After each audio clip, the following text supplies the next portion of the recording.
people will say, look, abundance just means that I have more than I need. And I'm happy with that. And for them, there's a feeling that is associated with that. And when they begin to dream about their future, they may see themselves in a scene or see themselves a certain way. I don't care what it takes for the person to get there, because once they have their abundance, and this happens quite a bit in our work, when you finally have everything you want, there's only one thing you're going to ask yourself: how am I going to contribute to the world? How am I going to make a difference? So we use different tools to help people to get to that point. But if the person's doing the vision board and they're saying, when I get my new car, I get my new house, I get my new relationship, then I'm going to feel so great. Well, then they're back to the program, waiting for it to happen, for them to feel the emotion. They're believing their outer world has to change in order for them to feel better. There's no effect of drawing the experience to you with that way. So the person has to use those tools to get them into the emotional state for them to feel like it's already happened. Now think about this.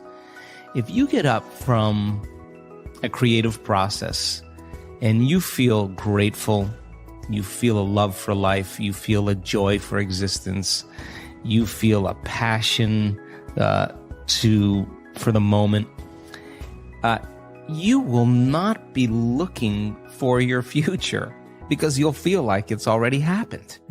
It's the moment that we start feeling those self-limiting emotions, that we feel separation, and then we start looking for it again. And well, then if you're waiting, you're not creating, you're in separation again. So then whatever it takes for you to move into a state of being. And what is a state of being? Thoughts are the vocabulary of the brain.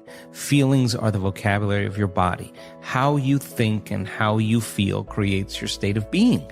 So then if you wake up in the morning and you come back to your senses with a clean slate and you say, I don't feel anything, and you say, well, let me start thinking about all the problems in my life. Well, all those problems are connected to different people or different objects or things at different times and places.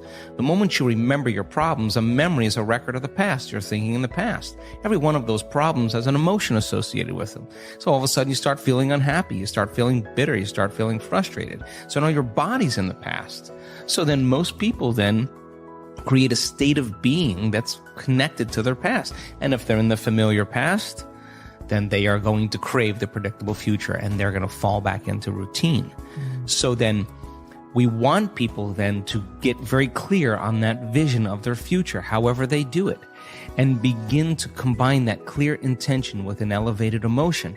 And the stronger the emotion they feel from the vision they're creating, the more altered they feel inside of them, the more they're going to pay attention to the pictures in their mind. And now they're remembering their future. And biologically, it's exactly the same as remembering your past. In fact, if you're not being defined by a vision in the future, it means you're making your past more real than your future. You're falling in love with your past. You're more in love with your past than you are with your future. That you're believing in your past more than you're believing in your future. When you get to that moment where you have that feeling, that's your compass, because that feeling is going to drive your behaviors. It's going to drive more of those thoughts. And when you feel that feeling and it's visceral, no person, no thing, no experience will stand in the way between you and that vision. And you will be initiated by the universe into wealth. You will be initiated into health. You'll be initiated into freedom. Those people, all those people that have healed themselves of all those different health conditions, they are so humble and so happy, and they feel so great that they would never trade this feeling because of what you thought of them. They've left that program behind a long time ago. They actually don't care how you think of them. They actually are so happy with themselves that they're no longer dependent on anything outside of them. Now, I think that's a really important moment, because that's the moment we give people permission in our lives to do the same, right? And I think that more and more people are beginning to figure that out as they do this work. Look, I mean, we're in a convenience-based society.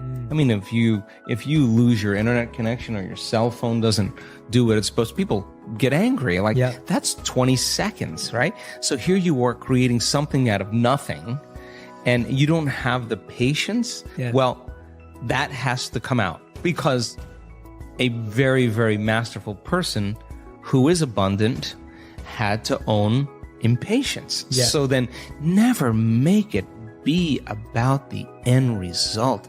Make it be about effort. Every day you're overcoming. Every day you're out of the bleachers and you're on the field and you're giving it your all and you're practicing.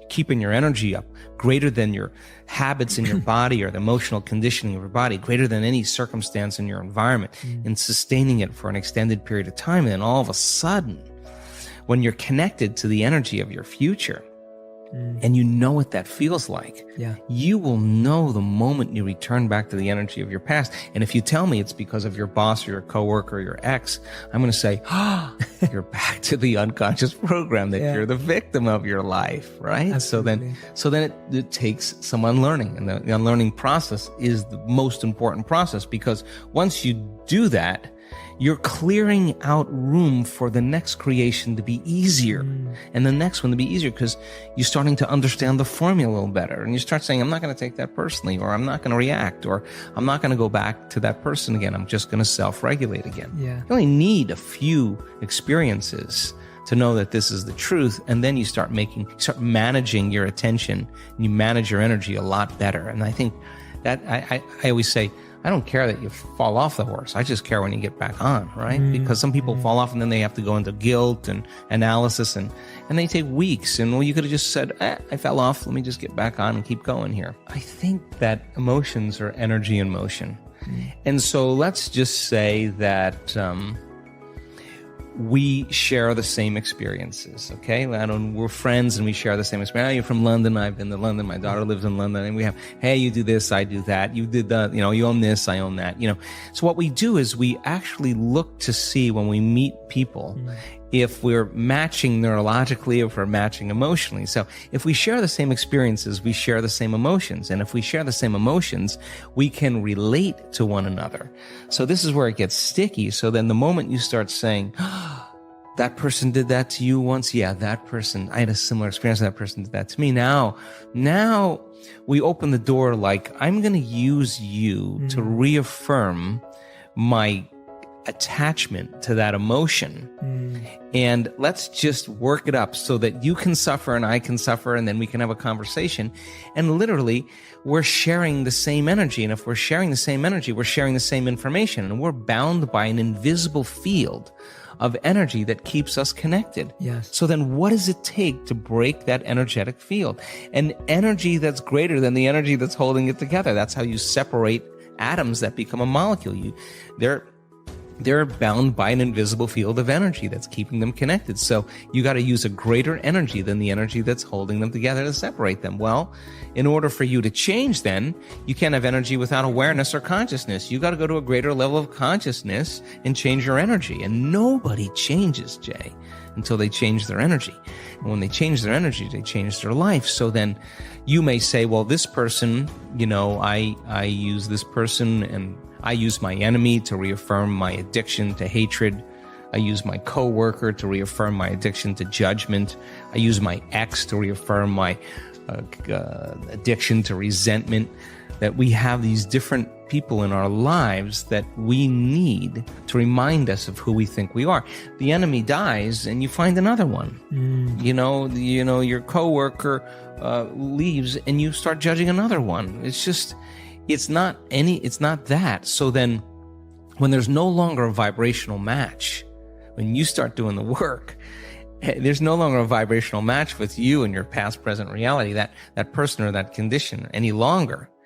That person or condition is going to spiral away because you're no longer in need of that. So then our life begins to change when we change our energy, and we begin to take our power back. That's essential for us to begin to create with. Now, some people can't handle that because they're not conscious that they're doing it. So they'll be working on their vision of the future, and yet they'll spend 2 hours lowering their energy back into victimization or suffering, and they want to know why their future isn't happening. Well, there's an unconscious program. Let's go after that. And once you start going after that, now all of a sudden your life starts to change again. So you can't say it doesn't work,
Today.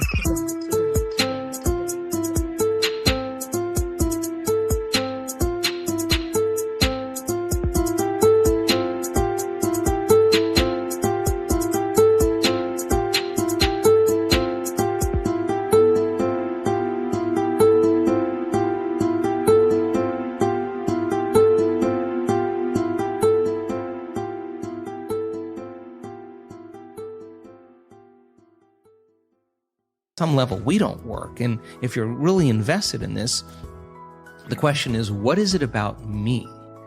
Where am I directing my attention or my energy? Who am I using to reaffirm some conditioning that I need to remember as my old self?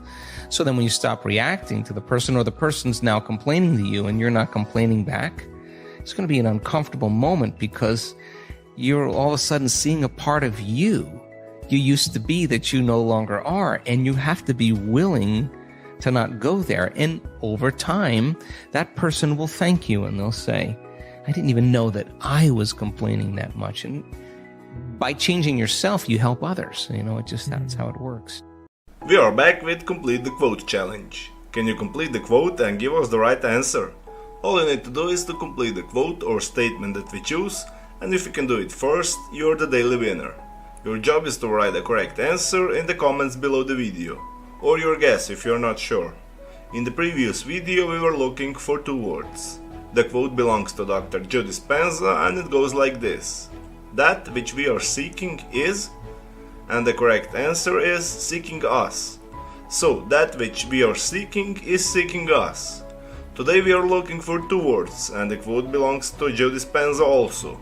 The quote goes like this: it's true that our brain is shaped and molded by our environment, but what science is beginning to realize is that our brain is shaped and molded by our ability to... Write your answers in the comments below the video, and if you like this video, give your thumbs up and share it with your friends. Did you understand what Joe Dispenza said? What's your favorite part of the video? Tell me everything in the comment section. If you don't want to miss my new videos and new challenges, subscribe and hit the bell button and you'll be notified when my new video is published. Help me make this video more popular by sharing it.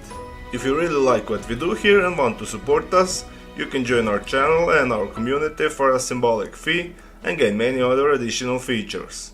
You can do that by clicking the join button next to the subscribe button, or you can click on the link in the description of this video. Stay good and have a great day.